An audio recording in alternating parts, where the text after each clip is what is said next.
वो कहते हैं ना, life is not a bed of roses. जिंदगी फूलों का बिस्तर नहीं। ये बात मुझसे बेहतर कौन जान सकता है। तो आज मैं आपको अपनी एक ऐसी ही कहानी सुनाता हूँ जो सुनकर शायद आप मजबूर हो जाए ये कहने पर, life is not a bed of roses.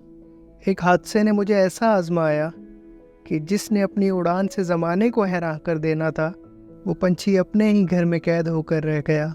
फिर वक्त बदला और मेरी ज़िंदगी में तुम आई। हाँ, तुम, मेरी कल्टस। व्हील चेयर से गाड़ी की सीट तक का सफ़र, वो बाहर जाने का रास्ता जो कई सालों से बंद था, वो तुमने खोला। वो कहते हैं ना, हिम्मत मर्दा मदद खुदा। मैंने खुद थोड़ी सी हिम्मत की और बाकी के रास्ते खुद ब खुद आसान होते गए। कुछ लम्हों के लिए तो यकीन ही नहीं हो रहा था कि ज़िंदगी दोबारा जी उठेगी और मैं दोबारा बाज़ारों की रौनक, होटलों की बैठक, रातों की लॉन्ग ड्राइव्स, यूनिवर्सिटी जाना, वो दोस्तों के साथ निकलना और वो सारे काम जो पिछले कुछ सालों से मैं नहीं कर पा रहा था, वो अब करने लगूंगा। ऐसा लग रहा था जैसे ज़िंदगी एक बार दोबारा रंगों से भरने लगी हो। दौड़कर पहाड़ तो सर नहीं कर सकता, मगर बुलंदो बाला बल खाती सड़कों से चोटी तक का सफ़र आसानी से कर लेता हूँ।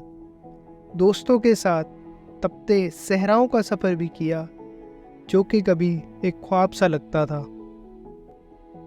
मरी की वो खूबसूरत वादियाँ, लाहौर की वो सर्द रातें, मंदिर और मस्जिद का मंजर, वो करतारपुर की यात्रा, यूँ नए लोगों से मिलना, नई जगहों पर जाना, ये सब तुमसे ही तो मुमकिन हुआ है।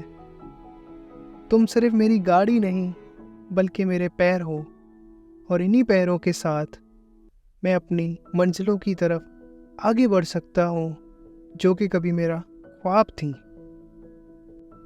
जिन निगाहों में कभी मेरे लिए हमदर्दी थी, तरस था, अब उनमें अपने लिए फ़ख्र देखकर जो खुशी महसूस होती है, उसका कोई मोल नहीं।